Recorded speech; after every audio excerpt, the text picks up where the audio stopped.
tratar de exponer el capítulo 1 entero, si Dios nos lo permite, y llenarnos de la palabra, de esa palabra de vida. Por su palabra fueron hechos los cielos y la tierra, y por su palabra ahora vivimos, y por su palabra es que estamos aquí. Amén. Y hablarles de esa palabra, de ese verbo hecho carne, el verbo de Dios, Jesucristo. Capítulo 1 de Juan. Vamos a orar. Padre Celestial, nos encomendamos a ti, a tu gracia, al poder de tu palabra. Dios, delante de ti estamos, mediante tu Hijo Jesucristo, oramos y te agradecemos todo tu favor y tu gracia, Señor. Toda esa gracia derramada en Jesucristo, que hoy, Señor, queremos recordar y queremos llenarnos más y más de esa plenitud que tú nos das en Cristo. Te damos la gloria, en nombre de Jesús. Amén. Juan 1:1, vamos a leer hasta el verso 5 de momento. En el principio era el verbo, y el verbo era con Dios, y el verbo era Dios. Este era en el principio con Dios. Todas las cosas por Él fueron hechas, y sin Él nada de lo que ha sido hecho fue hecho. En Él estaba la vida, y la vida era la luz de los hombres. La luz en las tinieblas resplandece, las tinieblas no prevalecieron contra ella, contra la luz. En este libro del apóstol Juan, ya estudiamos el propósito del libro y dimos una introducción la semana pasada. Para quien no lo tenga, pueda entender un panorama general del libro. Le puede pasar al hermano Alejandro la enseñanza, o ahí está en el grupo también de Casa de Oración. Y vimos que el propósito de este libro era llegar a entender a Jesús de una manera que en Él tengamos vida. O sea, que al creer en Él tengamos vida. Decía el capítulo 20, ya para terminar el libro, y vimos que todo se trata de creer en Jesús. Así es que Juan, el escritor de este libro, va a enseñarnos quién es Jesús, va a mostrarnos quién es, desde la identidad de un apóstol, desde la identidad de cómo debemos de creer en Él. Y vemos que en el verso 1 dice que en el principio era el verbo era con Dios y el verbo era Dios. O sea que para saber quién era el verso 14, pues dice que el verbo se hizo carne, y desarrollando esta descripción del verbo, pues nos dice que es Jesús, que es Jesucristo. Entonces, el verbo aquí significa palabra activa, pero en el griego significa logos, porque este libro se escribe en el griego y es un evangelio que se extiende pues para todas las naciones, para entender la divinidad del Hijo. Y pues básicamente el verbo se trata de el logos. Esa es la palabra verbo en griego, logos. Y logos, según los filósofos del mundo antiguo, entendían que había una raíz de todo, una raíz que dio origen a todo, al que le llamaban el logos, al que le llamaban la verdad absoluta, al que le llamaban la razón de todo, porque ellos apelaban a la sabiduría, al conocimiento, y creían que todo de alguna manera había sido hecho por el logos, por el verbo, y que había una fuente entonces de sabiduría y conocimiento supremo, al que ellos le llamaban el logos. Y de ahí ya actualmente, cuando estudiamos algo, cuando hablamos de, por ejemplo, filosofía, si hablamos de cualquier materia, por ejemplo, ustedes saben que tiene las últimas palabras logía, ¿verdad? Por ejemplo, hablemos de cualquier materia, por ejemplo, biología, ¿verdad? Bios, vida, y logos, estudio o tratado, así nos enseñaron en la escuela, ¿va? Como el logos, como el conocimiento, como saber, el saber de las cosas. Sin embargo, en la cuna de la sabiduría y de la filosofía, el logos se trataba de algo más allá, la fuente de la sabiduría y el conocimiento supremo. Y nos está diciendo, apaguen su celular, recuerden, nos está diciendo la palabra de Dios en este caso, nos está diciendo que en el principio era este verbo, este logos, esta fuente de sabiduría y del conocimiento supremo. Significa la verdad absoluta y suficiente. ¿Se acuerdan cuando Pedro dijo, ¿a quién más iremos? ¿Sí se acuerdan? Dice, solo tú tienes palabras de vida eterna. Y así se entiende que fue hecho el universo por las palabras de Dios, por este verbo que lo vamos a ver a continuación. Y este verbo, que es el logos de Dios, la raíz de todo, la palabra activa, es también la palabra hecha carne, según el verso 14. El verbo se hizo carne. Y dice además que el verbo era con Dios. Era con Dios. ¿Se acuerdan que estuvimos viendo? Es que en el libro de Juan hay muchos yo soy de Jesús, declaraciones, testimonios, figuras, y el propio testimonio de Jesús, yo soy. Y el yo soy es la palabra Jehová o Yahvé, que significa eso, yo soy, porque ese es el nombre de Dios. ¿Cuál es el nombre de Dios? Hay muchos nombres de Dios, pero el nombre, se puede decir, más importante de Dios o más conocido es el yo soy. Y eso es lo que dijo Jesús cuando se manifestó, el yo soy. Porque a continuación, el verso 1 dice, en el principio era el verbo era con Dios, y el verbo era ¿quién? El verbo era Dios. O sea, Jesús es el yo soy. Por eso nos lo declara este libro, porque abiertamente declara que Jesús, o sea, que el verbo era Dios, o sea, que es Dios. Actualmente, acuérdense que la figura de Jesús es muy atacada. Y aún en el mundo religioso hay tendencias de doctrinas, por ejemplo, de los testigos de Jehová, que niegan la divinidad plena de Jesús. Sí creen recientemente que pueda ser un Dios, pero un Dios inferior al que no llega a ser plenamente el Dios todopoderoso. O sea, simplemente como un Dios inferior. Pero fíjense que dentro de la teología bíblica, dentro de la palabra de Dios, no hay otro Dios al que podamos adorar, sino solo un Dios, para hablar de un Dios en unidad, de un Dios compuesto, del que se compone del Padre, Hijo y Espíritu Santo, según la revelación misma de la Biblia. Desde el inicio, desde el Génesis, es hagamos al hombre, o sea, en plural. Y vemos una pluralidad cuando dice tu Dios uno es, ese es uno de plural en el original, en el hebreo. Y vemos entonces que esta revelación, el verbo era con Dios, o sea, estaba con, pero además era, o sea, nos está dando la identidad, nos está revelando aquel que debemos de creer para tener vida en su nombre.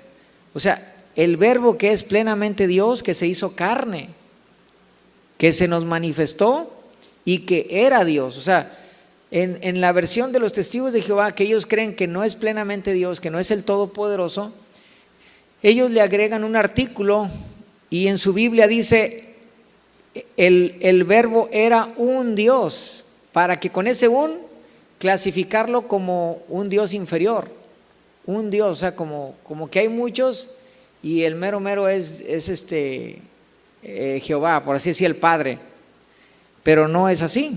O sea, en la revelación bíblica, abiertamente, Juan lo que trata de darnos a entender es la plenitud de su divinidad. porque no trata de esconderlo con un artículo, como lo hacen los testigos de Jehová, ni pretende hablarnos de un Dios inferior, sino de alguien que es plenamente Dios, que lo vamos a comprobar en este capítulo 1.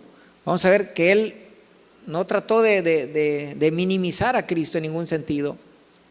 Los testigos de Jehová ven dos cosas para ver a Jesús inferior, y es precisamente que el Hijo está sujeto al Padre, no porque sea menos Dios, sino porque en el cielo hay un orden. Todo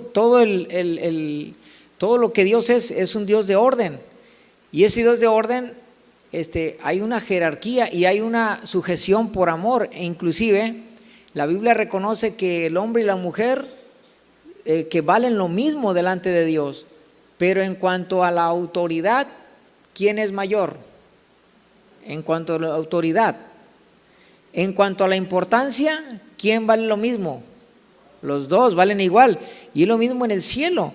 Jesús y el Padre, el Hijo está hecho de su misma sustancia y naturaleza, o sea, de su misma capacidad, poder, y en todo es el heredero supremo de Dios. Hereda atributos, poder, nombre, y hereda todo en la Biblia, y por tanto es plenamente Dios, como lo vamos a ver en este capítulo. Sin embargo, el Hijo, por amor, entiende el orden y se sujeta al Padre. O sea, hay una jerarquía de un orden donde el Hijo está sujeto al Padre, y el ver eso, los testigos de Jehová, o sea, no lo soportan ese orden y tratan de hacerlo inferior, cuando el Hijo se sujeta al Padre. Pero ¿saben qué hace el Padre? Hereda todo al Hijo y trata de en todo exaltar al Hijo, y en todo reconocer la plena divinidad de su Hijo, y haciéndolo heredero de todo. Tanto que vamos a ver aquí la revelación. Por eso cohabitaban, o sea, es una plena armonía en el cielo. Es lo mismo, por ejemplo, en el caso del matrimonio. ¿Qué hace la esposa? La esposa se sujeta al esposo por amor. ¿Verdad que sí? ¡Ey! Digan todos ¡ey! Bueno, mañana les hablo de eso, ¿eh? Mañana toca matrimonios. O sea, el papel pues de una esposa es sujetarse al esposo, mientras que el esposo en un espíritu machista la somete, ¿verdad que no? No, mientras que el esposo trata de en todo agradar a la esposa, y vive para ella, para atenderla, para complacerla en todo. Y lo mismo la esposa vive sirviendo al esposo, tratando de complacer al esposo y sujetándose al esposo. O sea, es una relación amorosa, la de un esposo, una esposa, y la del padre al hijo es una relación de padre a hijo, donde hay una sujeción también, aunque tienen, digamos así, la misma capacidad de ser hijo de Dios, es heredero de su naturaleza, hecho a su imagen. Vemos entonces que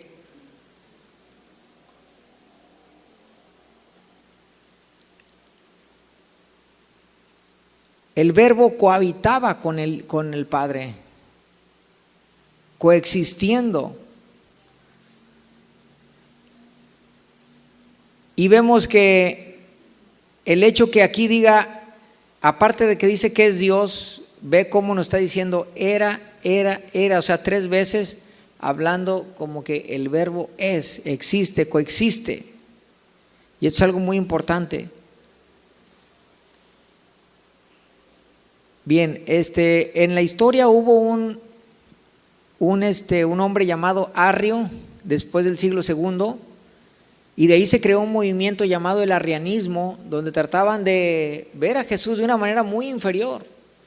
Y es que otro aspecto que ven los arrianistas, que son los testigos de Jehová actuales, son que como el Padre sujeta al Hijo, pero hay otro aspecto, el de su humanidad.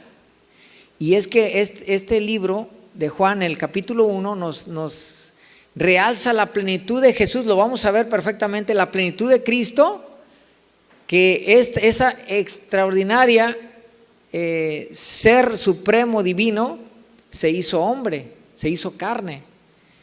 Y el problema es que al hacerse carne, o sea, muchos se quedan más con su carnalidad que con su divinidad. O sea, ¿cuántas personas en el mundo religioso lo ven como un santo más? O sea, como aquel a quien pueden pedirle, así como le piden a San Crisóstomo o a San Cayetano o a quien sea, ¿verdad? Porque lo tienen como uno más, ahí en la fila de los intercesores. Cuando la Biblia dice que es el único mediador entre Dios y los hombres. ¿Lo dice o no lo dice la Biblia? O sea, declarado en la palabra de Dios. Y que no solamente es el único, sino que es plenamente Dios, o sea, capaz de interceder, capaz de ser ese perfecto mediador, de ser hombre y ser Dios. Vemos que el propósito entonces del Padre fue que en Él fuera creado todo. Mira, dice la palabra en Colosenses 1:16, que todo fue creado por medio del Hijo y que todo ha sido hecho por medio de Cristo y para Cristo, por medio de Él y para Él. O sea, porque finalmente el hecho de que haya una existencia de seres humanos es para que Cristo tenga a su novia. O sea, es el proyecto de crear la humanidad donde el Padre le está buscando novia a su Hijo Jesús. Todo lo demás es desechado en el lago de fuego.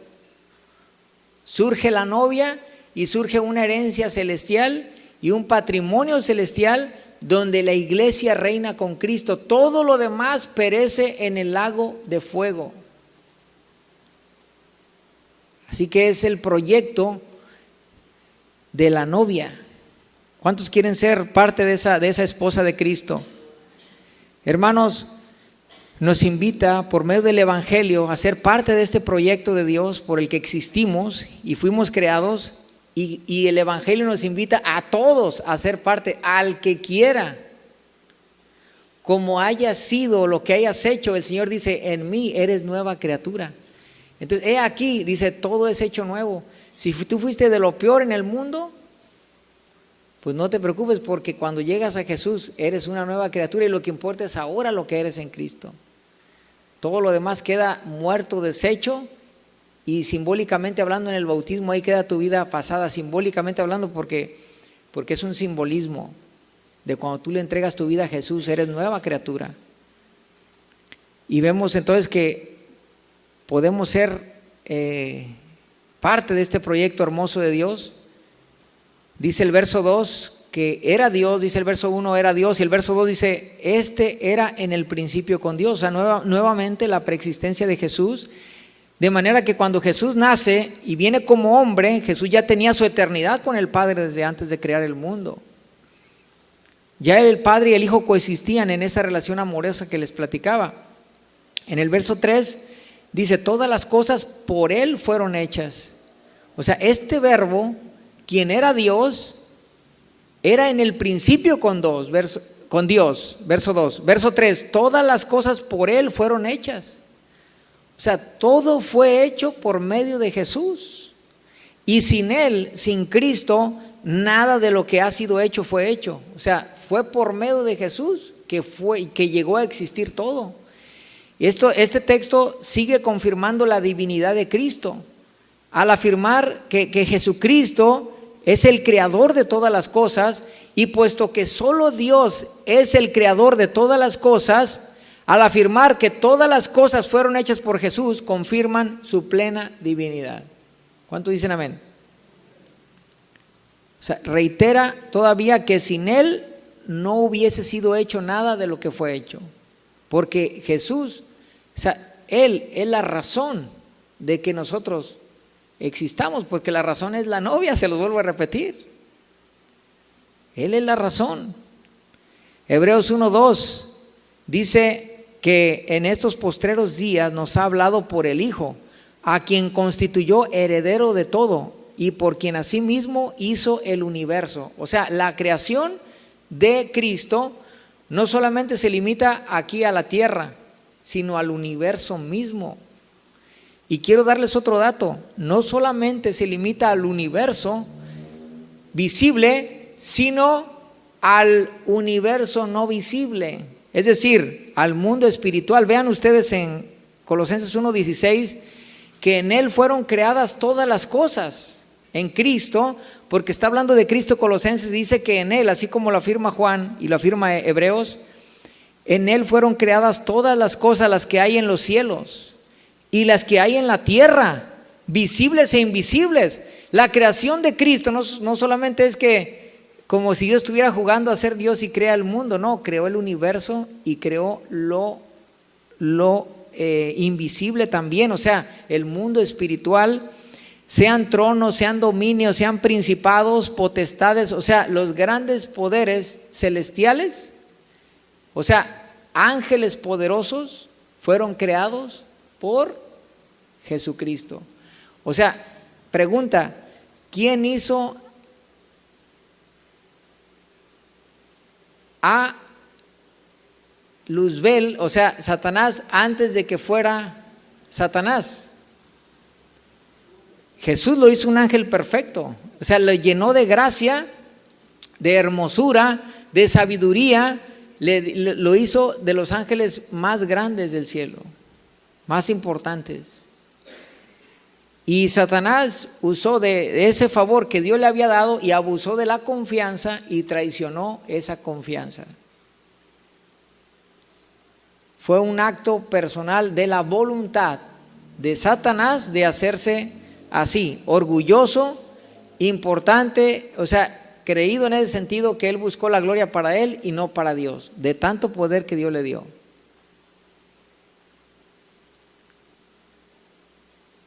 Hermanos, tú y yo estamos envueltos en algo que se llama la gracia de Dios, que nos hace entender que no merecemos nada, nada. Estaba viendo una publicación de un amigo de la infancia que ahora es homosexual y estaba con su pareja tomándose fotos y estaba disfrutando de la vida, de vacaciones, bien a gusto, y publicando lo que merecemos. Y yo acá entre mí, si supieras que lo que merecemos, o sea, incluyéndome, es el juicio de Dios, es la ira de Dios. Si no fuera porque Cristo se sacrificó por nosotros para que nosotros tuviéramos la esperanza de esta vida nueva, de esta vida en Cristo, de esta vida mejor y la esperanza de la vida eterna. Entonces, él pensando que merece algo, cuando no merecemos nada, hermanos. Vean cómo este poder divino de Jesús de ser creador, o sea, es plenamente Dios al ser creador de todas las cosas, aún de lo inexistente, o sea, de lo invisible, perdón, de lo que no se ve, del reino espiritual, de los ángeles, de los principados y todo lo que hay en el reino de Dios. El verso 17 de Colosenses 1:17 dice: Él es antes de todas las cosas y todas las cosas en Él subsisten. O sea, no solamente es creador, sino que sostiene todas las cosas. Aquellos que rechazan a Jesús, que niegan a Jesús, que todos los días viven vidas contrarias a Cristo, negándole, rechazándole, viviendo a su antojo, a su modo, como ellos creen. Fíjate cómo la misericordia de Cristo, la misericordia de Dios sigue todavía extendiéndoles vida, tiempo y siendo paciente. Porque Dios dice que no quiere que ninguno perezca, sino que todos procedan al arrepentimiento. Le está dando un tiempo, ese tiempo se va a acabar si no admiten su gracia y su poder.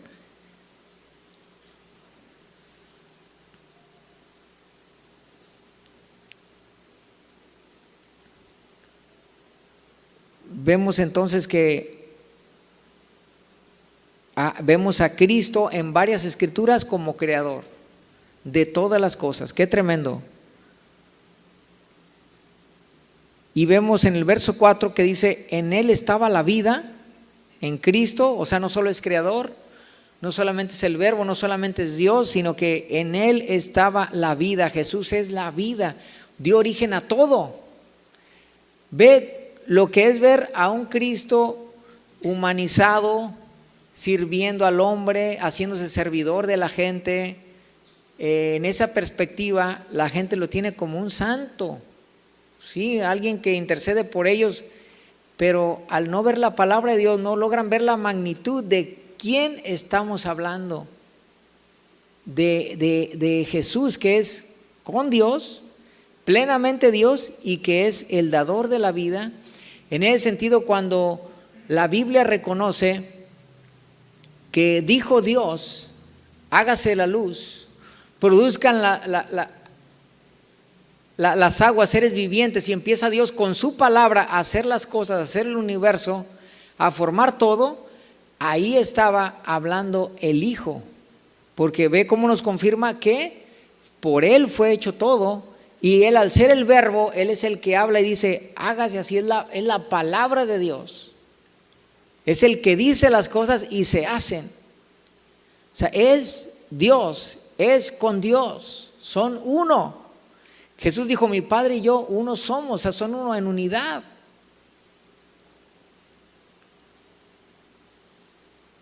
Y vemos esta plenitud entonces diciendo, en Él estaba la vida, porque es el tercer postulado divino de que demuestra que Jesús es Dios, no solo porque es creador y porque lo reconoce el verso 1, sino porque además es el dador de la vida. En Él estaba la vida. En el Salmo 33:9 dice, porque Él dijo y fue hecho. Jesús, estando aquí en la tierra, Él hablaba y las cosas sucedían. Hasta aquel centurión que Jesús quiso ir a su casa, le dijo, no Jesús, no soy digno que entres bajo mi techo, di la palabra y mi criado sanará. Di la palabra y mi criado sanará. Fíjate a qué tan cerca está muchas veces tu sanidad, tu liberación, tu exaltación de ciertas circunstancias, al punto que nomás el Señor diga y las cosas se hagan. Así cuando multiplicó los panes y los peces, ¿de dónde salió tanta comida, hermano? Imagínate los camiones de comida que se ocupaban. Si no había camiones, ¿y dónde sacaron tanta comida? Y el Señor multiplicó los panes. O sea, no había forma. ¿Quién iba a financiar? Si fuera un truco, ¿quién iba a financiar tanta comida?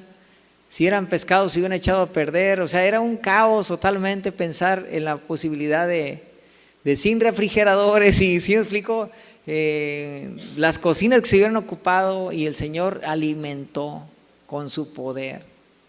Ve lo grandioso que es Jesús. O sea, ¿con quién estamos tratando, hermanos?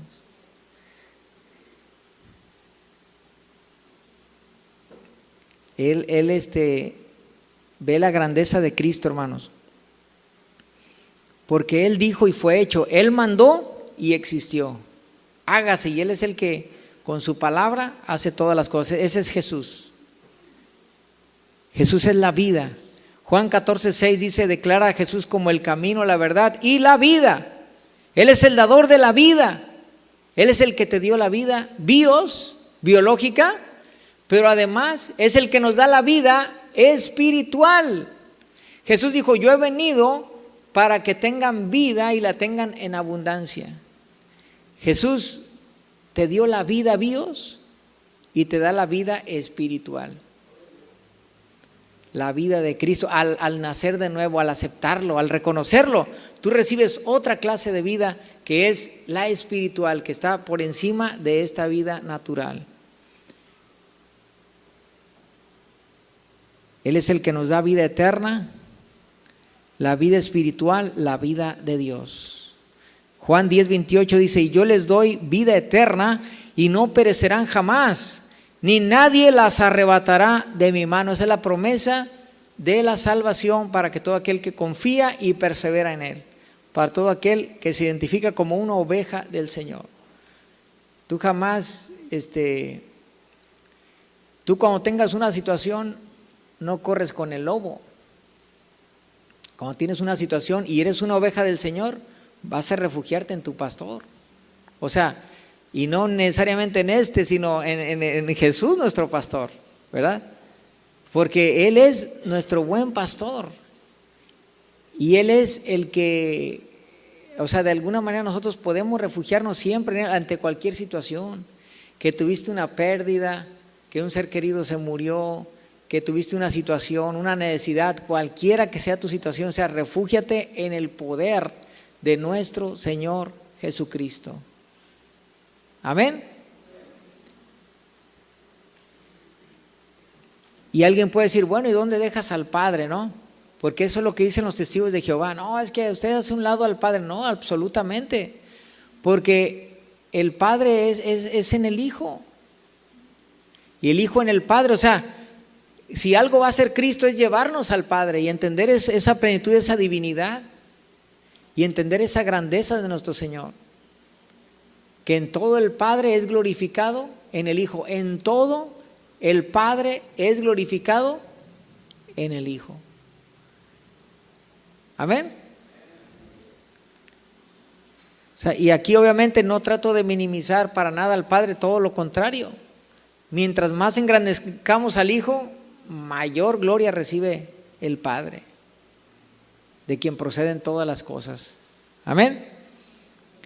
Entonces, si alguien nos va a llevar al Padre, es una viva relación con Jesucristo. Es el único que nos va a mostrar una relación viva y verdadera con el Padre. Jesús dijo, nadie va al Padre si no es ¿qué? Por medio de mí. O sea, primero se debe de aceptar plenamente y en su lugar al Hijo. Si alguien pretende ir al Padre, los testigos de Jehová todo el tiempo hablan de Jehová y Jehová, Jehová, Jehová, pero le sacan la vuelta a Jesús. ¿Tú crees que van a llegar al Padre? Jesús dijo, sin mí no puedes llegar a Dios, porque es el único camino, la verdad y la vida. Dice, y nadie puede llegar al Padre si no es por mí. Si nosotros llegamos a conocer al Padre, es por el Hijo, porque Él le representa, porque Él es la imagen misma. Y si Dios nos ama por medio del Hijo. Si Dios nos ha salvado por medio del Hijo, si Dios nos ha hecho una obra por medio del Hijo, hermanos.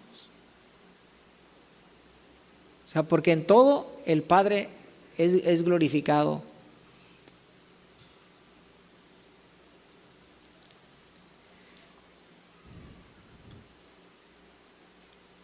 Jesús declara, yo les doy vida eterna. Esta vida que está en Cristo, ¿verdad? Es ese tercer postulado que les comento de su divinidad al ser el dador de la vida. O sea, solo Dios es creador y solo Dios da la vida y Jesús lo es, plenamente Dios. Y luego dice este verso, en el verso 4, en Él estaba la vida y la vida era la luz de los hombres. ¿Por qué la vida era la luz de los hombres? Porque vemos que, como te decía hace un ratito, pues todos tenemos vida biológica, vida bios. Pero mientras las personas tengan vida biológica y no tengan la vida zoé, la vida espiritual, eso significa zoé, la vida de Dios. Porque la vida era la luz de los hombres, significa que una persona puede tener vida biológica, pero mientras no tenga la vida del Cordero, la vida espiritual que Jesús da, la persona está en tinieblas. Por eso la vida es la luz de los hombres, porque espiritualmente la persona está en tinieblas. Aunque la persona tiene vida biológica, ahí andan en sus propios esfuerzos, sin la vida espiritual, muertos espiritualmente, en oscuridad, en penumbras, inventando religiones, inventando filosofías, ideas incorrectas. Pero solamente Cristo nos revela las Escrituras, es esa luz que se enciende en la oscuridad. Es la vida que trae la luz, es una vida que trae la luz. Les decía que recientemente descubrieron que pusieron un aparato que ocurre exactamente cuando es engendrado el óvulo, Y cuando hay vida, cuando se germina, digamos así, la semilla, ocurre un destello de luz que es captado por un aparato, o sea, un destello, o sea, como la luz de la vida. O sea, lo primero que hay al engendrar el espermatozoide al óvulo es una luz, un destello de luz tremendo. Imagínate, ahí me imagino poniendo el Señor el espíritu, poniendo el Señor la vida, el poder que hay en lo que Dios hizo, ¿no? Imagina cómo sería la vida sin la luz. Para empezar, pues no pudiera existir. Obvio, hay una vida natural, pero de lo que estamos hablando, de esta luz, habla en un sentido espiritual. O sea, el hombre está en penumbras, en oscuridad. Imagínate por un momento la vida que pudiera darse sin la luz. ¿Cómo sería la vida si no hubiera luz artificial ni luz solar? O sea, total oscuridad. ¿Cómo te imaginas? No hay reflejo, no hay luz, no puedes ver nada, simplemente estás en la plena oscuridad.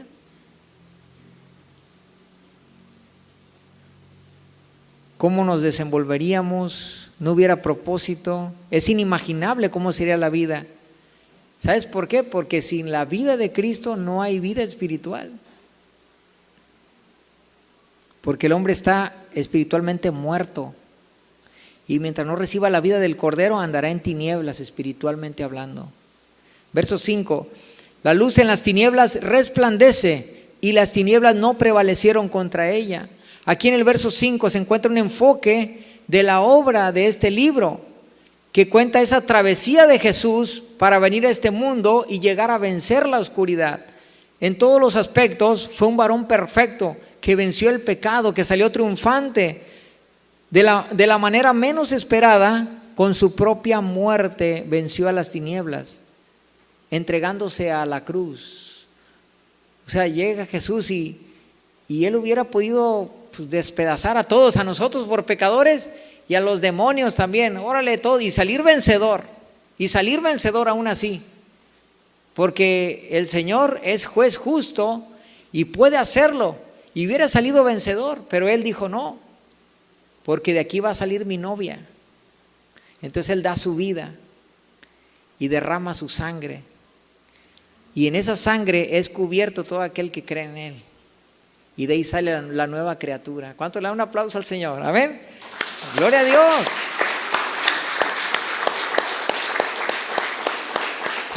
Aplaudamos a la gloria de la obra de Jesús, hermanos. Es extraordinario lo que Él hizo. ¿De qué manera estratégica Él con muerte venció? Jesús tiene ideas medias raras a la cuestión natural en que vemos las cosas. Porque Él, para ganar, dice que hay que perder. Para ser el mayor, dice que hay que ser el menor. Hasta en una pelea dice que ponga la mejilla. Dice, caray, está todo medio raro, ¿no? Pero si lo ves así, ves la profundidad de las cosas, hermanos, el mundo lleva un río, un sentido. Y Jesús es contracorriente, contra ese río. Y son pensamientos que nos pueden parecer medio raros, pero es como Él venció y cómo enseña a vencer a la iglesia. Porque la iglesia ahora está haciendo la obra de Jesús en lo que Él viene. ¿Cuánto dicen amén? Tenemos que aprender a vivir como Jesús, ser como Cristo en todo, entender la sabiduría de Él, la sabiduría de lo alto y vivir bajo sus principios. Él venció a las tinieblas con su propia muerte, entregándose a la cruz y muriendo en nuestro lugar. Dice Colosenses 2:13 que a nosotros, estando muertos en pecados y en la incircuncisión de nuestra carne, nos dio vida juntamente con Él, perdonándonos todos los pecados, anulando el acta de los decretos que había contra nosotros. Ese era un acta que se ponía en los mercados de todos los deudores. Yo llegué a ir a un ranchito y en ese ranchito había un mercado que se ponía y había un pizarrón. Y ahí estaba que los Sánchez deben tanto, que los Pérez deben tanto. y deben 2 kilos de azúcar y deben 1 de sal, y ahí estaba anotado sus deudas. ¿Y sabes qué hizo el Señor? Con su muerte Él anuló esa acta, no solo borró, anuló el acta para que tú y yo seamos salvados, que ya no nos cuente ninguna de esas transgresiones, porque ahora somos nueva criatura. ¿Cuánto lo creen? Amén. Perdonándonos todos los pecados. A ver, diga todos. Entonces, ¿por qué todavía sigues arrastrando con hábitos y cosas del pasado, o sigues aferrándote a creer que tú eres así, lo que hiciste? Cuando en Cristo somos nueva criatura, tenemos que renovar nuestra identidad en Cristo. Y dice, anulando el acta de los decretos que había contra nosotros, que nos era contraria, quitándola de en medio y clavándola en la cruz. Es la victoria que Cristo consiguió. Y no solo esto, sino que despojando a los principados y potestades, poderes de las tinieblas, poderes demoníacos, los exhibió públicamente, triunfando sobre ellos en la cruz. Es decir, Cristo, al rescatarnos y pagar el precio ante la justicia de Dios. Muchos creen que el sacrificio de Jesús fue pagarle al diablo. No, hermanos, Dios no le debe nada al diablo. Lo que hizo Jesús fue hacer un sacrificio ante la injusticia de los hombres, ante el trono de Dios, de que nosotros íbamos a ser juzgados y condenados por nuestros delitos. Entonces Jesús se anticipa en la cruz y Él se sacrifica por nosotros como aquel que puso su vida por causa de nosotros. Es decir, yo muero por ellos, yo muero por los pecadores, y ahora estos pecadores ahora son, en mi justicia, son justificados, porque yo pagué la condena de ellos. Y ahora tenemos salvación en Cristo, hermanos. Y ahora entonces los demonios quedaron, pues ahora ¿qué hacemos? Pues ya no tenemos potestad sobre estas personas. Estas personas, o sea, tú y yo, nuestro pecado nos hacía que el diablo tuviera toda potestad y nos mangoneara como él quisiera. Además no teníamos la vida de Dios. Y ahora en Cristo, siendo redimidos por su sangre, lavados en Jesucristo y con la vida nueva, ahora somos posesión de Cristo. Y además dice la Escritura que hemos sido trasladados de un reino de oscuridad a un reino de luz. Entonces los demonios nomás se quedaron así milando, siendo ya como los chinitos, nomás milando, porque siendo ahora pues ya perdimos toda potestad, porque Cristo nos rescató, hermanos. Ahora somos de Jesús. Amén. Entonces esto es lo que dice el verso 5: y la luz en las tinieblas resplandece, y las tinieblas no prevalecieron contra ella. El Señor, su luz, venció la oscuridad. Amén. Gloria a Dios, hermanos. Esto es para gozarnos, es la palabra de Dios. Diga amén. Amén. Pero dígalo más cantadito, diga amén. Gloria a Dios, hermanos. Amén. Entonces fíjese, entonces el verso 6 ya nos dice que hubo un hombre enviado de Dios, el cual se llamaba Juan. Y este Juan no es el que está escribiendo este libro, sino que este hombre que se llamaba Juan está contando Juan el apóstol de este Juan que es el Bautista, es otro Juan. O sea, Juan está hablando de Juan. Espero que no se me revuelva, ¿no? Ahorita lo va a entender. Entonces, él está contando cómo vino esta luz a los hombres, esta vida, este creador, este que era Dios, que se hizo carne. Y luego dice que un tal Juan, pues obviamente Juan el Bautista, ahorita lo van a entender. Este vino, o sea, este Juan vino por testimonio, para que diese testimonio de la luz, a fin de que todos creyesen por él. Por ese testimonio que Juan iba a dar. Fíjate, ¿por qué? Porque es un testimonio, hermanos, que no solamente es que Juan apareció. Lo interesante de este Juan que aparece aquí en la escena, el Bautista, es que estaba profetizado por lo menos 750 años antes de que Jesús viniera. En Isaías 43 dice la Biblia: voz que clama en el desierto, preparad el camino a Jehová. ¿A quién? a Jehová. ¿Quién es Cristo? Es Jehová también, porque es Dios. El término de Jehová es el yo soy. ¿Y qué hace el libro de Juan? Yo soy. Y esta voz que clama en el desierto, preparad el camino a Jehová, enderezad calzada en la soledad a nuestro Dios. Más adelante Juan nos va a decir, yo soy esa voz que clama en el desierto. Yo soy esa voz. En el mismo capítulo, ahorita lo vamos a ver. Entonces, Isaías profetiza a alguien que anunciaría la llegada de Jesús. ¿Y qué hace Juan? Aparece diciendo, ahí viene uno tras de mí. Yo no soy digno ni de desatar su calzado. Él es antes que nosotros, su preexistencia. Jesús dice, preparen el camino del Señor, enderezad sus sendas, arrepiéntanse, decía él, ordenen sus caminos, viene Jesús, el Mesías ha llegado, el Salvador ya está aquí. Él estaba anunciando.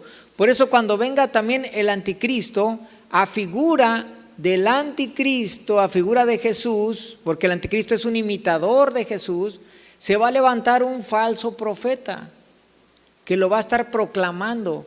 Y quiero decirte que aunque va a haber un falso profeta, actualmente hay muchos falsos profetas que anuncian ya la venida de un líder mundial. Y uno de ellos es el Papa Francisco, hermanos. Porque él mismo ha declarado la necesidad de un líder religioso y él anuncia en sus conferencias esa necesidad de este líder, y él está con el sistema del nuevo orden mundial, que el mismo nuevo orden mundial proclama esta necesidad de un líder religioso, político, que dirija el rumbo de la historia del mundo. Entonces dice, voz que clama en el desierto, preparar el camino, es la profecía de Isaías 43. Y esto es lo interesante, que Juan anunciaba la venida de Jesús. Y era esa voz que estaba profetizada en Isaías. Mateo 3:3 dice, pues este es aquel de quien habló el profeta Isaías, hablando de Juan el Bautista, cuando dijo, voz que clama en el desierto, preparad el camino del Señor, enderezad sus sendas. O sea, es una profecía, la vida de Juan el Bautista es una profecía, hermanos, cumplida. Juan 1:8 sigue diciendo Juan, estudiando Juan, dice, no era él la luz, o sea, Juan no era la luz, sino para que diese testimonio de la luz. Nosotros, como Juan el Bautista, debemos de entender también que nosotros, así como Juan el Bautista no fue la fuente de la luz, sino un reflejo de esa luz, nosotros también debemos entender que nosotros no somos la luz, simplemente reflejamos esa luz de Cristo. Cuando Cristo dice que nosotros somos la luz del mundo, es porque reflejamos la luz de Jesús. Porque ¿quién es la luz verdadera? Jesucristo. Y Jesucristo es esa luz verdadera que nos ayuda a ver siempre nuestro camino a Dios y nos muestra cómo transitar a lo largo de este camino de la vida. Cristo quiere que reflejemos su luz en este mundo incrédulo, en este mundo de oscuridad. Y dice, para que diese testimonio de la luz, porque está hablando de que nosotros, hermanos, así como fue Juan, al llamarnos Jesús que somos la luz, debemos ser un testimonio viviente. Debemos ser un testimonio. Dígale que está a su lado, ahí te hablan. Ahí te hablan. O sea, debemos de ser un testimonio. Ya van dos que me encuentro, espero no agarrarlos infraganti, porque ya van dos que me encuentro haciendo cosas que dejan de venir a la iglesia y luego me toca ver que hacen sus cosas. Y cuando sin querer yo estaba ahí en el momento preciso, fíjense, imagínense Dios que está en todos lados y que ve toda su vida. ¡Ay, perdón, pastor! Digo, no se cuiden de mí, cuídense del Señor, de Dios, que los ve todo el tiempo. Porque nomás dejen de venir y obviamente la tendencia de uno es hacia la oscuridad, hacia la carne, a lo carnal. Y fíjense, me toca ver a mí cosillas. Entonces, ahí les encargo. O sea, somos un testimonio, como lo fue Juan. Dice que él no era la luz, sino que vino para dar testimonio de la luz. Debemos de siempre entender que nuestro papel es llevar a la gente a Cristo, no hacia nosotros mismos. Juan 1:9, continuando, Juan dice, aquella luz verdadera, a ver, diga conmigo, luz verdadera, que alumbra a todo hombre, venía a este mundo. O sea, Cristo, esa luz que era la vida, que era el creador, que era Dios, venía al mundo. La luz verdadera. ¿Qué significa el hecho que diga la luz verdadera? Significa que hay luces falsas. Hay unos pescados, por ejemplo, en la oscuridad del océano, en las profundidades, que emiten una luz. Y los pescaditos se dejan llevar por esa luz. Y como está todo oscuro, aquí está la boconona del pez que se los va a tragar. Y tienen como una antenita que emiten una lucecita. Y así hay organismos, animales que emiten luz y atraen a otros para tragárselos. Satanás es capaz, acuérdense que él se puede transformar hasta en ángel de luz. Pero si alguien nos previene de todos los peligros, es Jesús. En la luz verdadera vamos a poder discernir. En la luz de la verdad de Cristo, de su palabra, vas a ver claramente. En su nuevo nacimiento hay discernimiento, entendimiento, para que no seas devorado por esa falsa luz. Muchas personas siguen metafísicamente, los metafísicos, de una forma que llega al punto en que reconocen que Satanás es el portador de la luz. Los masones y las élites que son servidores de Satanás y creen que Satanás es el de la luz. Fíjate, están todos alrevesados. ¿Todo por qué? Porque ignorar la obra de Jesús. ¿Cómo sabemos que Jesús es la luz verdadera? Su muerte y su resurrección, su amor sacrificial, porque de ninguna otra forma Dios muestra mejor su amor a los caídos que por medio de su sacrificio, para creer en Él y levantarnos. ¿Cuántos han sido levantados de la muerte? Amén. Ahora tenemos vida, ahora tenemos resurrección, ahora tenemos discernimiento. ¿Gracias a quién? A la luz verdadera, a Jesús. Ahora podemos ver y andar a la luz de su verdad. Entonces sabemos que Jesús es la luz verdadera por su resurrección, por su muerte, por su gran amor, con que venció a la oscuridad, venció a Satanás, venció a los demonios, venció a las fuerzas demoníacas. Le pisó la cabeza a la serpiente. Vemos entonces que este mundo es operado por las tinieblas y este mundo tiene la tendencia a estar en contra de la luz verdadera. Opino algo ahí en el Facebook con la esperanza de que alguien escuche la palabra. Acabo de publicar algo que un maestro que le vengo hablando ya de tiempo dice, ¿sabes qué? Qué interesante. No cabe duda que o sea, como diciendo, mira, qué padre lo que estás publicando. Pero están siempre los que se oponen, a los que meros esperas, que divide y vencerás y que sabe qué, y con las opiniones de que hasta de lo bueno la gente siempre va a estar en contra, porque está en oscuridad y tinieblas. Y vemos entonces que esta luz verdadera que alumbra a todo hombre venía a este mundo, o sea, se hizo carne, Jesús. En el mundo estaba y el mundo por él fue hecho, pero el mundo no le conoció. O sea, a pesar de que Jesucristo es el creador y que estaba y siempre ha estado, porque ha estado sosteniendo todo, un día se hizo carne, un día vino a este mundo y el mundo por él fue hecho. Y así vive el ateo, así vive el incrédulo. ¿Por qué hay cristianos que no se acaban de convencer y todavía viven vidas para ellos mismos, vidas mundanas, vidas en la carne, en el pecado? ¿Saben por qué? Porque no ha creído de corazón. Han recibido información en su cabeza. Pueden tener la cabeza más grande, pero su corazón vacío de la vida del Señor. Porque Jesucristo es la vida que se manifiesta en un estilo de vida, una congruencia en tus actos con lo que tú crees. Esa es la vida del Señor. Aquellos que solamente tengan ideas, pero su vida manifieste otra cosa, no son verdaderos creyentes, no han creído de corazón. No han llegado a la resolución en su vida que su vida depende y existe por Cristo y que son de Cristo y que le pertenecen.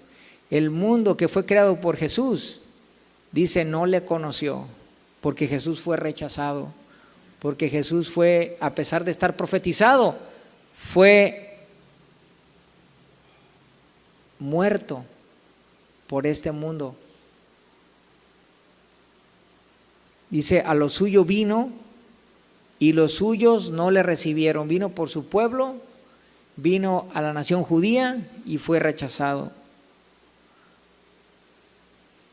Pero esos judíos representan a la humanidad entera. Los suyos son ese pueblo judío, sus propios sacerdotes, sus propios líderes espirituales le rechazaron, lo abofetearon, lo golpearon, lo crucificaron. La propia religiosidad encarnada en esos hombres. ¿Cómo vemos cómo la religiosidad puede estar hasta en lugares, o sea, que cualquier iglesia que es religiosa, o sea, no se quita del renglón que Satanás pueda estar detrás. Por eso no pretendemos ser una religión, pretendemos creer y servir a Jesús de una forma no religiosa, de una forma vivencial. ¿Cuánto lo creen? Dice, mas a todos los que le recibieron, a los que creen en su nombre, les dio potestad, o sea, el derecho legal de ser hechos hijos de Dios. ¿Ve qué hermosa palabra? Ahora este pueblo que le rechazó, Dios le da entrada a cualquier otra persona que acepte a Jesús. Todos aquellos que crean puedan recibir y tener vida, tener la luz, poder ser hijos de Dios. Como no todos son hijos de Dios, sino que llegamos a ser hijos de Dios al momento de aceptar a Jesús. No de una idea mental, sino de corazón. ¿Cómo es que se recibe a Jesús? Precisamente al aceptarlo, al recibirlo como el que se nos acaba de mencionar. ¿Cómo está diciendo aquí que llegamos a ser hijos de Dios? ¿Todos somos hijos de Dios? Falso. ¿Cómo llegamos a ser hijos de Dios? Al recibir, dice aquí, a Jesús. Mas a todos los que le recibieron, a los que creen en su nombre, les dio potestad. El derecho legal significa, el derecho legal, esa potestad de ser hechos hijos de Dios. O sea, una persona ya está hecha, vida bios, pero llega a ser un hijo de Dios cuando recibe la vida nueva, la vida espiritual que Cristo da. Yo soy la vida, dijo Jesús, y entonces solamente al aceptar realmente a Jesús, una persona llega a ser un hijo de Dios. Pero pregunta, ¿cómo es que puedo recibir a Jesús? Este mundo nos enseña a recibir a Jesús como un maestro, como un líder religioso, como un mediador, en el sentido como los demás mediadores, como los demás santos. Pero ¿a quién nos está presentando Juan? A un Jesús al que debemos de creer para tener vida eterna, y que debemos de creerlo como nos lo está diciendo Juan. ¿Cómo sería creerlo como nos lo está diciendo Juan? como Dios, como creador, como la vida, como la luz. ¿Se da cuenta? O sea, en esos aspectos tenemos que llegar a creer en la divinidad plena de Cristo. Es como se acepta a Jesús. No es la idea de un gran maestro. En el capítulo 3 llega un líder religioso: Señor, sé que has venido como maestro. Y Jesús le hace ver el plano en el que se encuentra, en un plano totalmente terrenal. Si no naces de nuevo, no podrás ver el reino de Dios. Y el nacer de nuevo solamente es al reconocer a Jesús en esta magnitud como Dios, como la vida, como la fuente, como el origen de todo, el que creó el universo, el que creó más allá lo espiritual, los ángeles, que en Él estaba la vida, el dador de la vida.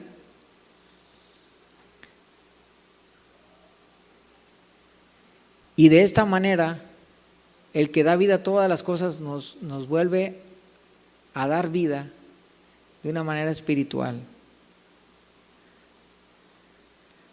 Los cuales no son engendrados de sangre, ni de voluntad de carne, ni de voluntad de varón, sino de Dios, engendrados por Dios. Ya no depende de hombre o que nazcas de nuevo o de reencarnación, ¿no? Aquí se trata de tener la vida de Jesús en la palabra de Dios.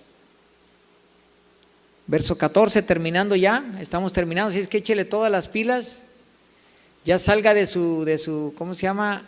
De su modo de invernación. Aunque le queden 3% de pila, aprovéchelas, salga de su modo de invernación, porque vamos a terminar esta enseñanza. Dice: y aquel verbo fue hecho carne y habitó entre nosotros, y vimos su gloria, gloria como del unigénito del Padre, lleno de gracia y de verdad. O sea, finalmente revela la encarnación del verbo, que aquel verbo fue hecho carne y habitó entre nosotros, y vimos su gloria, todo su esplendor de milagros, de hechos, de profecías cumplidas, dando lugar como unigénito del Padre, lleno de gracia y de verdad. Unigénito viene de único, puesto que es el único con su misma naturaleza de Dios. Los demás, los ángeles y los hombres, son solo criaturas. Jesús es el único de su naturaleza, de su misma sustancia, poder, atributos. Por eso el Padre le hace heredero de todas las cosas. Hebreos 1:3 dice: el cual, hablando de Jesús, siendo el resplandor de su gloria y la imagen misma de su sustancia, o sea, la imagen misma de lo que Dios es Cristo. Verso 15, Juan dio testimonio de él, o sea, de esa luz, de ese verbo, de esa vida de Jesús, y clamó diciendo: este es de quien yo decía, el que viene después de mí es antes de mí, porque era primero que yo. La preexistencia de Jesús. Porque de su plenitud tomamos todos, y gracia sobre gracia. Aquí la plenitud es otro reflejo de su divinidad, y con esto voy a terminar, porque Colosenses 2:9 dice que en Cristo habita corporalmente toda la plenitud de la deidad. O sea, esta plenitud a la que Juan se refiere, plenitud y gracia sobre gracia, es esa plenitud de la deidad que habla Pablo en Colosenses 2:9. Plenitud de la deidad. Diga plenitud. Plenitud es cuando estás al tope. O sea, en Cristo habita corporalmente la plenitud de la divinidad. O sea, es plenamente Dios. Por lo tanto, dice el verso 10 de Colosenses 2:10, y ustedes están completos en Él. Como Cristo es la plenitud de la deidad, al aceptar a Jesús, nosotros estamos ¿cómo? Completos en Él, en Cristo, que es la cabeza de todo principado y potestad. Podemos saciar nuestras almas, podemos estar llenos, tranquilos, satisfechos, estar agradecidos, gozosos, estar en esa plenitud que Dios nos invita a estar en Cristo, en su Hijo. Es el regalo de Dios para nosotros, hermanos. Y nuevamente o finalmente, Jesucristo dice, de su plenitud tomamos todos y gracia sobre gracia. Vean ahí el verso 16. Porque de su plenitud tomamos todos y gracia sobre gracia. Hermanos, nuevamente Jesús es reconocido como el dador de la gracia, que de Cristo y por Cristo recibimos toda gracia. Gracia significa que Dios se derramó. Dios se dio de las maneras que nosotros no podíamos exigir que se diera de esa manera, porque dio hasta su vida. Y Él se dio de las formas más profundas en que Dios nuestro Señor, nuestro Creador, se derramó, o sea, dio a su Hijo, Jesús, que es Dios, derramando su vida, sacrificándose por nosotros, poniendo su vida por la nuestra. Él lo sufrió. La Biblia dice que ahora nos toca a nosotros, si hemos creído en Él, poner nuestra vida por Él. O sea, lo menos que podemos hacer es: Señor, mi vida te pertenece. Tú diste tu vida por mí, yo te correspondo, ahora mi vida es tuya. Ese es el entregarse a Jesús, eso es recibir a Jesús.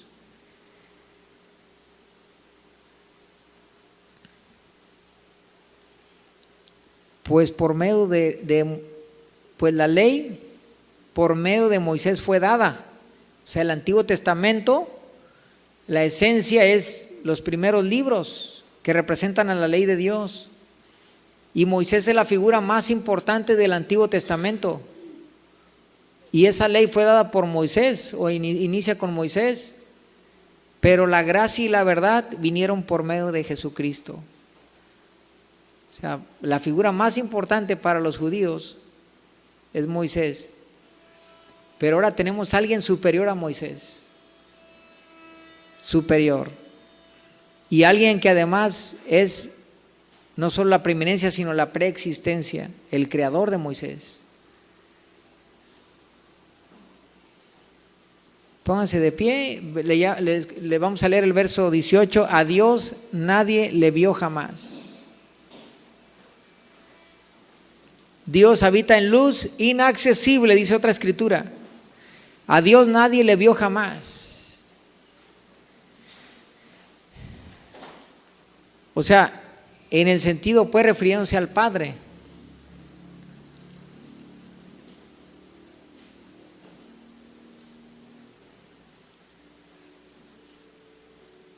Cuando Moisés dice que vio a Dios, que vio sus espaldas y todo eso, ¿a quién vio en realidad? Al Hijo, pues también es Dios y es el que se manifestaba como el ángel de Jehová en el Antiguo Testamento. Pero al Padre, o sea, nadie le vio jamás porque habita en luz inaccesible. Pero el unigénito Hijo, el unigénito Jesús, que es el único Hijo, que está en el seno del Padre, Él le ha dado a conocer. O sea, Jesucristo vino, se nos manifestó, se derramó y su intención es finalmente mostrarnos al Padre. Porque al aprender de Jesús aprendemos de la naturaleza de Dios, aprendemos del corazón del Padre, de cuánto nos ama. Dice Juan 3:16, tanto amó Dios al mundo que dio a su Hijo, para que todo aquel que en Él cree no se pierda, mas tenga vida eterna. O sea, Cristo en todo refleja a su Padre. Entonces al conocer a Jesús, aún en su humanidad, su carácter y su obra, vamos a entender el corazón del Padre. Y realmente lo que le preocupaba a Jesús es lo que le preocupa al Padre. Y Dios se comportó siempre, Jesús siempre muy compasivo, muy misericordioso, amando, perdonando. Muchas veces aquellos que servían de tropiezo, el Señor los trató duramente, puesto que refleja la naturaleza del Padre, refleja el carácter de Dios, el carácter divino. Un hombre perfecto, un hombre que supo ser duro en su momento, pero supo ser el más tierno en los momentos de mayor necesidad, con la gente más necesitada, más pecadora, con aquellos que estaban perdidos. El Señor le mostró su compasión, su amor, con aquellos que merecían el juicio de Dios por su pecado. El Señor, desde antes, Él sabía que iba a dar su vida, y Él mostraba compasión y salvó a muchos, y sigue salvando ahora a todo aquel que cree en Él, que le recibe, que le acepta, pero que le acepta como Juan nos lo dice, con esa plenitud, con ese esplendor. Veamos al Cordero ya no tanto como un hombre. Dice también 2 de Corintios,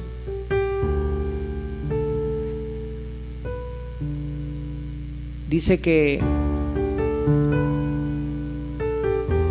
ahora que nosotros hemos nacido de nuevo, dice que ya no nos conocen como éramos antes, y que ni aun a Cristo lo conocemos así como era Él en la carne, porque ahora Él está glorificado, Él está en su trono, y Él en ese trono de gloria, ahí está un esplendor que nos muestra la Biblia y el libro de Apocalipsis y muchas escrituras de ese esplendor glorioso, divino, pleno, al ser el creador, al ser el sustentador, la vida de todo, el origen de todo. Todo fue hecho en Jesús. Dios hizo todo por medio del Hijo, y el Padre entonces reconoce al Hijo, pero el Hijo al Padre.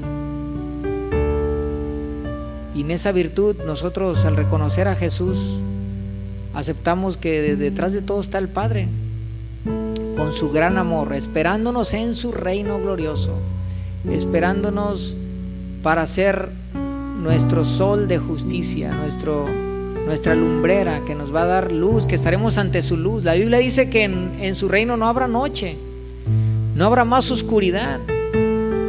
Ahorita hay oscuridad y hay tinieblas, así como hay noche, hay tinieblas, hay maldad, hay perversidad, pero en su reino no habrá más tinieblas.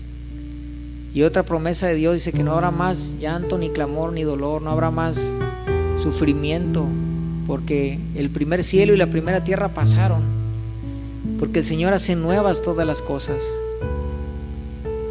Y vale la pena lo que estemos pasando, lo que estemos sufriendo. Tan solo confiemos en que Dios es soberano y que basta una palabra suya para que todo se resuelva. Pero el Señor muchas veces quiere tratar con nosotros, muchas veces quiere mostrarnos el proceso cuando tenemos situaciones, cuando tenemos que enfrentar algo, cuando tenemos que aprender a madurar en el horno. El Señor dice: yo te he escogido en horno de aflicción, porque ahí en la aflicción, en situaciones, es cuando tu corazón es moldeado, perfeccionado, se afirma en Dios. Si tu fe es de oro, lo único que va a pasar en un horno, en una situación, es que seas purificada más tu fe, mucho más confianza, mucha más firmeza. La Biblia dice: menospreciaron sus vidas hasta la muerte, por eso han vencido a Satanás. Porque Satanás sabe algo, que en tu vida no hayas muerto, él va a querer por ese lado agarrarte. Pero si tú dices: Señor, todo es tuyo y muero a mí y vive tú en mí, entonces no habrá nada que Satanás te pueda engañar o agarrar o tentar por tal área, porque todo se lo has entregado a Dios y sabes que todo le pertenece a Él. Sea en la salud, sea en situaciones familiares, en situaciones emocionales, en todo, como oveja del Señor, aférrate a Él, refúgiate en Él hasta lo último, hasta el último respiro. El Señor es fiel. Confía en Él. Su poder es grande. Su poder no tiene límites. Él creó todo, hizo todo. Sigue haciendo obras maravillosas, hermanos. Pero necesitamos confiar, necesitamos descansar, necesitamos depender y poner en práctica nuestra fe, nuestra confianza. Y grandes proezas vamos a ver, grandes manifestaciones vamos a ver manifiestas, hermanos.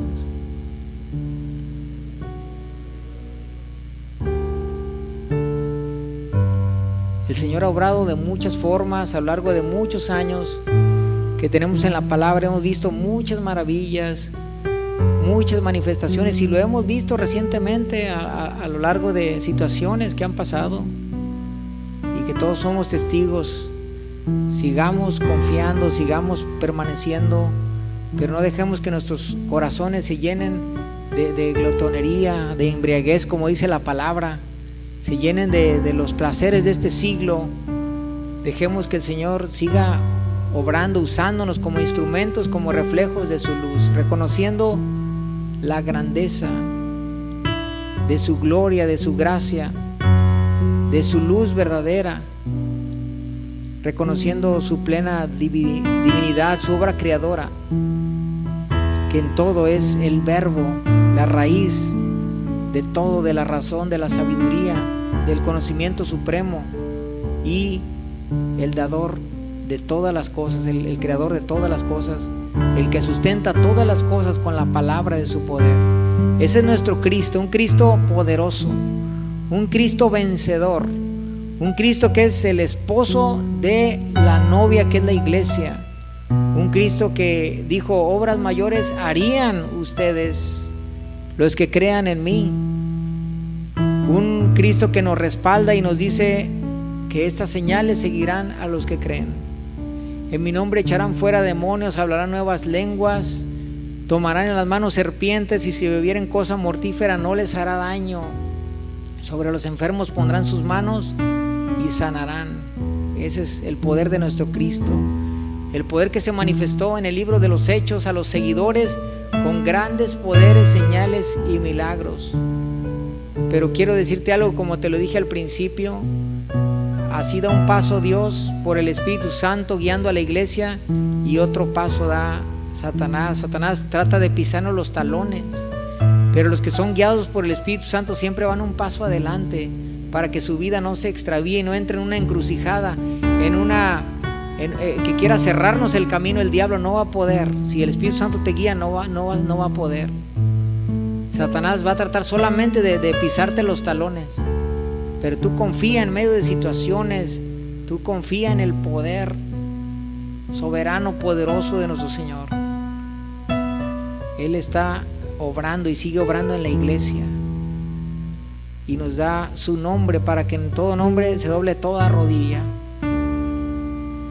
y podamos vivir el legado que Cristo nos dejó, de que continuemos su obra, su testimonio, su palabra, y continuemos este legado que tenemos por delante hasta que Cristo venga, hasta que Cristo regrese. Hermanos, sean bendecidos, que la gracia del Señor esté con ustedes, y la fortaleza de nuestro Señor Todopoderoso en cada situación. Que seas fortalecido con el poder de Dios, con la guianza de su Espíritu Santo, que enfrentes, que seas valiente cualquier situación, que tengas fe, tengas confianza. Busca alrededor de tu familia, de tus seres queridos, situaciones para orar por ellos. Si sabes que hubo una situación ahí alrededor de tus vecinos, ve, búscalos y ora por ellos. Déjame orar. Y no ocupas dar cátedra al orar, simplemente: Señor, te pido por esta situación para que tú te glorifiques, para que tu nombre sea exaltado.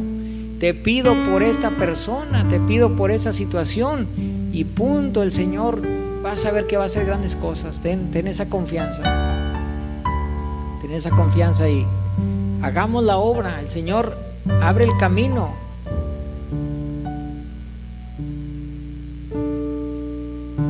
escuché un testimonio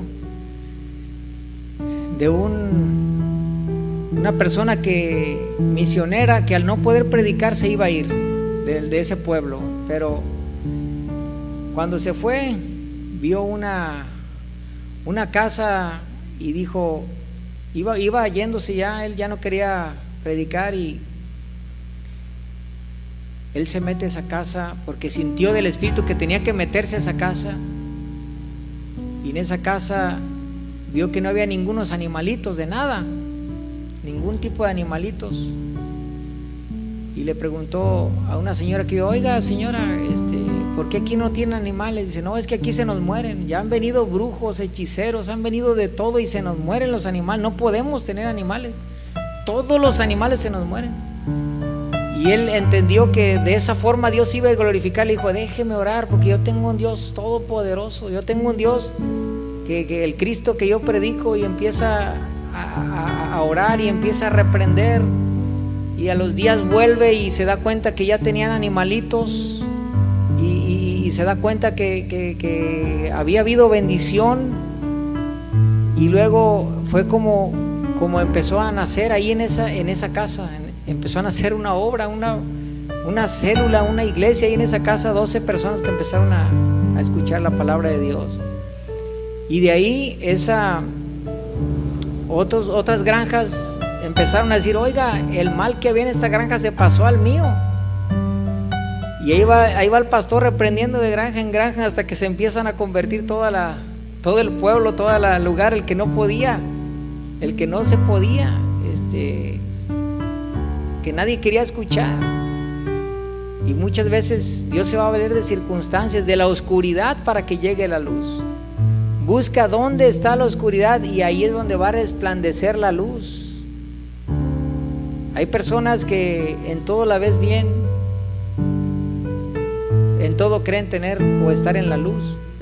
No, tú busca dónde está la oscuridad, y ahí es donde la luz les va a resplandecer. Donde hay oscuridad en su vida, en una infidelidad, en una perversión, en cualquier área, una enfermedad, una circunstancia, ahí busca la oscuridad, y ahí tú vas a llevar la luz de Cristo. Ahí vas a orar, y ahí es donde se va a manifestar el poder de Dios, por la gracia del Señor, por la gracia de Cristo. Hermanos, el Señor nos ha encomendado esta tarea, y que este evangelio de Juan nos sirva para predicar a este Cristo poderoso, a este Rey de Reyes, Señor de Señores, al esposo de la iglesia. Y el Espíritu y la iglesia dicen, ven Señor Jesús, ven, porque esperamos su regreso, esperamos su venida, y hasta que Él venga tenemos que estar haciendo la obra que Él nos encomendó. Sean bendecidos, hermanos, sean bendecidos. Dios les bendiga a todos, amén.